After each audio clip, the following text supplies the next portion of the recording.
दोस्तों, मैं हूँ आरजे खुशी और आप सुन रहे हो कहानी अर्पिता और संजय की। इस कहानी में आगे क्या हुआ, आइए जानते हैं। अर्पिता ने अपने हाथ में पकड़े चाय के कप को देखा और फिर टेबल की तरफ देखा। टेबल पर अर्पिता का कप वहीं का वहीं रखा था। जो कप उसके हाथ में था वो संजय का था।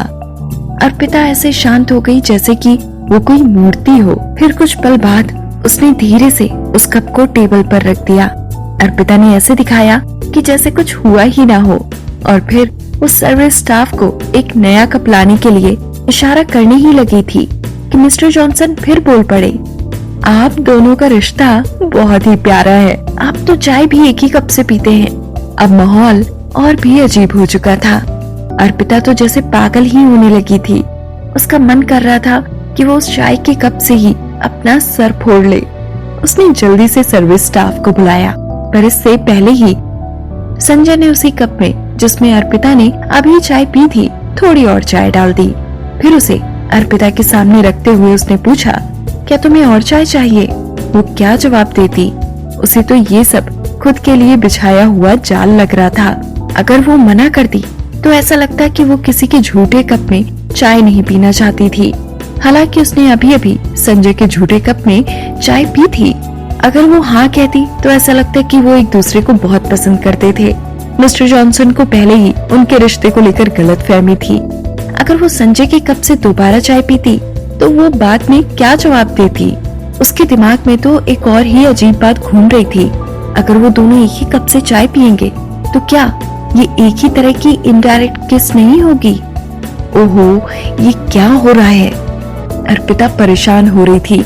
उसे समझ नहीं आ रहा था कि वो क्या करे। आखिर एक चाय की ही तो बात थी। शायद संजय ने इतना सब सोचा ही नहीं था। वो तो अर्पिता के गले में खाना अटकने की वजह से परेशान हो गया था और उसकी मदद करने के लिए उसे चाय देना चाहता था। संजय को तो इटालियन भाषा समझ ही नहीं आती थी। वो तो मिस्टर जॉनसन की बात कैसे समझता? उसने वो जानबूझकर नहीं किया होगा। अर्पिता ने खुद को समझाते हुए मन में कहा। फिर उसने संजय के हाथ से कप ले तो लिया, पर उससे चाय पीने की उसकी हिम्मत ही नहीं हुई। अब तक मिस्टर जॉनसन की गलतफहमी और ज्यादा बढ़ चुकी थी। वो अपनी चमकती हुई आंखों से अर्पिता की तरफ देखते हुए बोले, अब आप मुझे जल्दी से बताइए कि आप दोनों कैसे मिले। ऐसा हुआ, एक बार मैं अपने दोस्त से मिलने के लिए हॉस्पिटल गई थी। मैं तभी गलती से मिस्टर संजय से टकरा गई और बस इसी तरह हम एक दूसरे को पहली बार मिले। अर्पिता ने जल्दी से अपनी बात कहकर खत्म कर दी। वो बोलते बोलते धीरे से संजय की तरफ देख रही थी। हालांकि उसने तो सच ही कहा था, पर पता नहीं क्यों उसका मन घबरा रहा था। वैसे तो वो पहले मिस्टर जॉनसन को ये बताना चाहती थी कि उसके और संजय के बीच में कुछ नहीं था, पर अब उसे समझ ही नहीं आ रहा था कि क्या सच में उनके बीच में कुछ था या नहीं। अर्पिता ने सोचा कि अगर वो ये कहेगी कि उन दोनों के बीच में कुछ नहीं था तो ऐसा लगेगा कि वो संजय को छोड़ रही थी, पर अगर वो ये कहती कि वो दोनों एक दूसरे को डेट कर रहे थे तो ऐसा लगता कि वो संजय का फायदा उठा रही थी। अर्पिता बार बार शुक्र मना रही थी कि संजय को इटालियन भाषा नहीं आती। वो अपने हिसाब से किसी तरह मिस्टर जॉनसन को शांत कर दे और एक बार उनके इटली वापस जाने के बाद ये मामला वहीं का वहीं खत्म हो जाएगा। मिस्टर जॉनसन, आपको खाना अच्छा लगा ना? मैं आपके लिए कुछ और बेहतरीन डिशेस ऑर्डर करती हूँ। अर्पिता मेन्यू उठाकर ऑर्डर देने ही वाली थी कि मिस्टर जॉनसन ने उसका हाथ पकड़कर नीचे कर दिया। उसकी कोई जरूरत नहीं है, पहले ही टेबल पर बहुत सारा खाना है। अभी तो मुझे आपकी लव स्टोरी के बारे में और जानना है। एक अच्छी प्रेम कहानी नए डिजाइन इजाद करने में मदद करती है और आप दोनों तो वैसे ही बहुत कमाल हैं। आप एक दूसरे के लिए बिल्कुल परफेक्ट मैच हैं। क्या परफेक्ट मैच? अर्पिता ने मन में सोचा। मिस्टर जॉनसन, आपने हमें अभी जाना ही नहीं। आपके सामने बैठा इंसान इंसान नहीं, भेड़िया है। उसकी एक नजर अच्छे भले शांत इंसान का दिमाग खराब कर सकती है। अर्पिता ने सोचा कि संजय को कुछ भी समझ नहीं आएगा, तो क्यों ना मौके का फायदा उठाया जाए। वो बोली, वो इतने भी परफेक्ट नहीं है जैसा आप सोचते हैं। उनका गुस्सा जानलेवा है।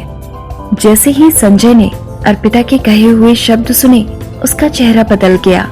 अर्पिता ये बिल्कुल नहीं जान पाई और वो उसके बारे में बड़बड़ करती ही जा रही थी। वो सिर्फ गुस्से वाले ही नहीं बल्कि पत्थर दिल भी है।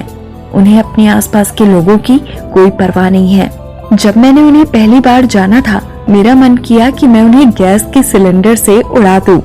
मिस्टर जॉनसन चुपचाप सब कुछ सुन रहे थे। पहले तो वो उसकी बात सुनकर थोड़ा मुस्कुराए, पर संजय को गैस से उड़ाने वाली बात सुनकर वो संजय की तरफ दया से देखने लगे। मिस्टर मित्तल बिल्कुल भी ऐसे इंसान नहीं लगते। अर्पिता ने मिस्टर जॉनसन की बात पूरी भी ना होने दी और वो बीच में ही बोल पड़ी।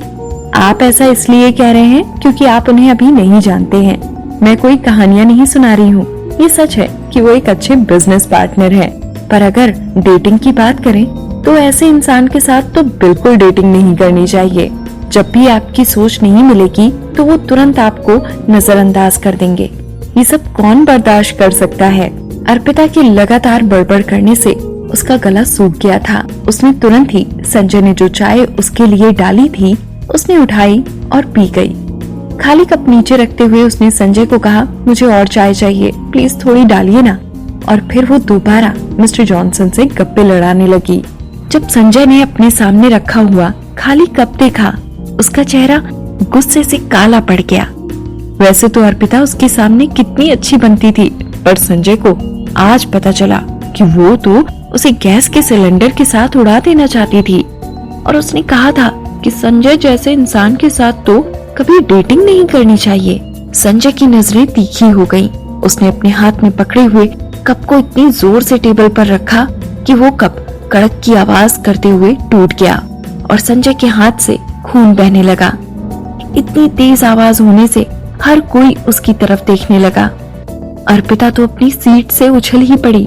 जैसे ही उसने संजय की उंगली से खून बहता हुआ देखा, वो बोली, मिस्टर संजय, आपके हाथ से खून बह रहा है। उसने तुरंत एक नैपकिन उठाया और उसकी उंगली पर लपेट दिया। संजय ने तुरंत अपना हाथ वापस खींच लिया और बोला, मुझसे गलती से कप टूट गया, कोई बड़ी बात नहीं है। अगर मिस्टर जॉनसन को कोई और बात नहीं करनी तो मैं चलना चाहूंगा। संजय ऐसा कहते ही वहाँ से जाने लगा। अर्पिता तुरंत उठ खड़ी हुई और जल्दी से मिस्टर जॉनसन को समझाकर संजय के पीछे भागी। संजय काफी तेजी से चल रहा था और अर्पिता उसके पीछे भागती जा रही थी। फिर जैसे ही वो कार के पास पहुँचे, अर्पिता ने उसे रोक दिया। वो तेजी से भागने की वजह से जोर जोर से सांस ले रही थी। उसने संजय से कहा, मिस्टर संजय, आपके हाथ से अभी भी खून बह रहा है, आपको दवाई लगानी होगी। क्या आप भूल गए कि मैं एक नर्स रह चुकी हूँ? मैं आपकी मदद करती हूँ, ऐसे मामले से दूर रहो। संजय ने उसे गुस्से से देखते हुए कहा। अर्पिता ने उसकी बात ना मानते हुए जोर से कहा, नहीं, जब तक आप चोट पर ठीक से पट्टी नहीं बंधवाते मैं आपको नहीं जाने दूंगी। अर्पिता, तुम मेरी हो कौन? तुम किस हक से मुझे रोक रही हो? ये सुनकर अर्पिता गुस्से से बोली, क्योंकि मैं आपकी परवाह करती हूँ। अगर मैं सच में आपके बारे में नहीं सोचती तो मुझे आपकी कोई परवाह नहीं होती। आप मुझ पर इतना गुस्सा क्यों हो रहे हैं? अर्पिता ने वापस चिल्लाते हुए जवाब दिया। दोस्तों, मैं हूँ आरजे खुशी और आप सुन रहे हो कहानी अर्पिता और संजय की। इस कहानी में आगे क्या हुआ जानने के लिए सुनते रहिए कहानी के आने वाले एपिसोड्स।